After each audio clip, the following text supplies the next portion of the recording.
Hi guys, welcome back to my channel, and today we're talking about finances. I want to share with you 5 money habits that will help you to get in control of your finances and get one step closer to building your financial independence.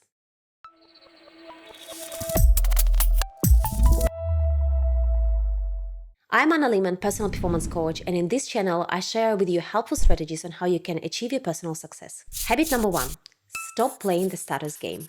Every time you want to buy a more expensive car or go on a more expensive holiday, especially if you want to buy branded clothes, ask yourself, are you playing a status game here? I see so many people go into debt, buying Teslas through the interest-bearing loans. Always ask yourself why exactly you're buying it. Is it because you're trying to keep up with your peer group? Is it because you're trapped in that status game? This is the first honest conversation you have to have with yourself, and then press the reset button to change it. Change your peer group. Move somewhere temporarily to start from scratch if it needs to be.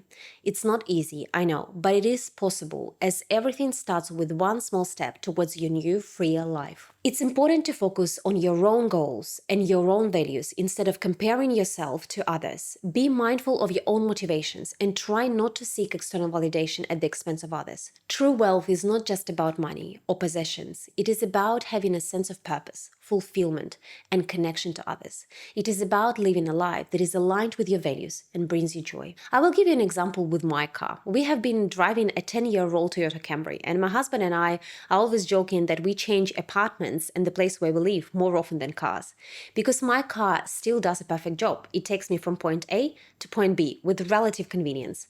And that is exactly why I need my car, not for the status, not for the display of power, but for convenience. So something to think about. Habit 2. Lifestyle creep. There is a famous Parkinson's law that says that work expands so as to fill the time for its completion. And what it means is that if you are given a week to do the task, you will spend a week doing it. You might procrastinate, you might waste a bit of time in the process, but you're still going to probably deliver it before the deadline. This law also applies to money. The more you earn, the more you will spend. You will want a better resort for the next holiday, a more expensive car. So in order for you to not become captured in that vicious circle, you need to break that Parkinson's law. You need to drive the wedge between your increasing earnings and the increasing cost of your lifestyle, and then save and invest the difference. Use 50% of the increase to improve the lifestyle and save the rest 50%. This will help you to mitigate the risk of lifestyle creep. Habit 3. Budget, forecast, monitor. A very important habit that you have to implement to get out of that vicious circle of constantly lacking money is to start budgeting, forecasting, and monitoring your expenses. You can't build the direction to point B if you don't know your point A. So in order for you to understand where you are right now with all your expenses, you have to pull out all your statements, all your spends for the last, I would say, 2 to 3 months, and understand categories, what you're spending on. Where are your biggest spends? What are your lowest spends? This is the first step in every budgeting process. You have to understand your actuals and then have it as a starting point to build off your future month's projections. In our family, we have an annual budget and then we do a monthly forecast, which is pretty precise. So we see and forecast which expenses we will incur in the next month. We then monitor the actuals once the month is finished against that forecast and determine the variances and the reasons why we over or under. You need to make it a habit because it will give you the understanding on where you need to cut your expenses or where you can spend more. This will also help you to save better. And of course, because we all are human beings and life can be quite unpredictable sometimes, always have some contingency embedded within your forecast projections. We usually have 5 to 10% of the total spend per month as contingency for some unexpected expenses. I suggest you then automate your personal finances. You set up your auto transfers on your payday from main accounts into your buckets: fun, credit card repay, spend, save, invest. Also automate all of your analytics. We use our bank app and then budgeting forecast in Google Sheet or Excel.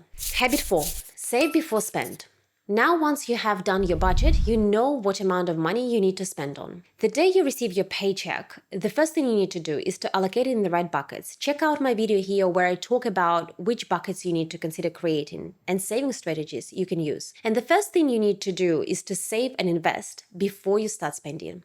I would recommend you automate your savings and investment amounts, and every month the right amount is taken from your main account and is automatically transferred to the savings and investment account. This will help you to build the discipline of saving right upfront before you start spending. Habit number 5. Do I really need it? That's what I ask myself every time I go for purchases. This adds a new level of control and prevents impulse shopping. Do you really need that 59th pair of shoes? Or do you really need those snacks you are grabbing in the supermarket? Or some cheap online shopping items you're buying nonstop? Yes, it does take a bit of discipline and self-control, but the benefits of it are immense. The year after COVID finished, I decided that I was not going to buy any clothes, shoes, or anything for a year, but not from the perspective of money, but rather from the environmental perspective. I just thought about how much stuff we have, and all of that goes to landfill sooner rather than later. So I only bought a couple of things when we went overseas, but for almost a year I didn't buy much, and I realized that I saved 3,000 Australian dollars, which you think is not a big amount of money, but actually you can go on holiday for that amount of money. So it's worth thinking about and reconsidering every time you're spending on something, whether it is a conscious spend or whether it is an impulse shopping. And I have nothing against guilt-free shopping when it's within your fun bucket, within your fun budget. Whether you pick up the book Barefoot Investor by Scott Pape or I Will Teach You to Be Rich by Ramit Sethi, you will find a chapter about guilt-free spending and recommendations on how to manage it. But all of them talk about the control spend and consumption, if financial independence is something you're interested in. Hope you found this video useful, and if yes, you might like this video at the link above where I talk about how you can get one step closer to building your financial independence and wealth. As always, rooting for your success with care, Anna.